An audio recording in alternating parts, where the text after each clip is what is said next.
My next question is from Bryce, and I think it's from what we were talking about before, but he says, thoughts on the Federal Reserve, or excuse me, let me read it. Thoughts on the Federal Reserve being taken over by the Treasury Department and basically nationalizing the bank.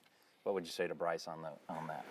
Well, Bryce, it's like I'm not an economist and that kind of thing. I do know that from the early days in the Republic, there were a lot of people who warned about a national bank, and so there's a number of things that are happening economically that are dangerous for the United States, and that's been going on for decades. When we left the gold standard, for example, gold standard, you guys, is in the Constitution, and so basically we're in a situation since the 1970s where our money is based on our the value of our money is based on our good name, and that's all it's based on. It's based on the economy of the United States and the power of that economy. And so, when you don't have it based on something that's physical, and again talking about like a gold standard, that kind of thing, then you're gonna, that can get scary. That can get scary really quickly. And there's been all kinds of instances where things have gone south economically because of a lack of value of money. And so the whole thing that's going on right now, where we're just printing money like crazy, this is the kind of stuff that you've seen in South American nations where they've just destroyed their economy. And so there's all kinds of danger that goes along with this. And I don't know, man. I don't know. It's the Bible talks about the United States is taken out of the way, and there's a number of different ways that can be taken place, and some of the decisions that are being made monetarily could be something that does exactly that. So, like I was saying before, the only reason that we can get away with this stuff is because our currency is the standard for currency for the whole world. As soon as the United States dollar is not the standard currency, as soon as other currencies aren't based on the dollar, then bad things happen here. And again, that's exactly what China would like. Russia would like that, but they're not really in a position to do that at this point. But there's a possibility in the not too distant future that China could. And so it just causes huge problems. So we're a debtor nation, and we are a nation that's a consumer nation. It's one of the problems that we have with China right now.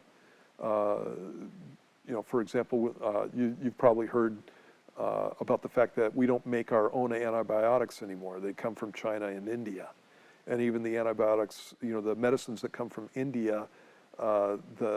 The ingredients for those medicines come from China, of all things. And so we've taken our manufacturing base and we've shipped it off to Mexico and China and India and these different places where there's cheap labor. And so now we're not able to make the things that right now we need to make, including masks.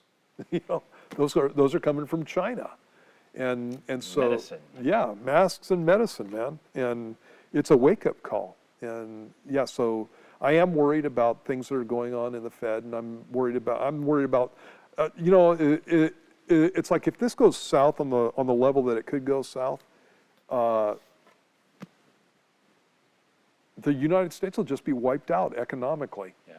And that's been the warning ever since the early 90s. The reason George Bush's dad didn't get reelected is because a guy named Perot entered into the race, and he was touting the fact that the federal deficit and the federal debt was too high, and that was back in the early 90s.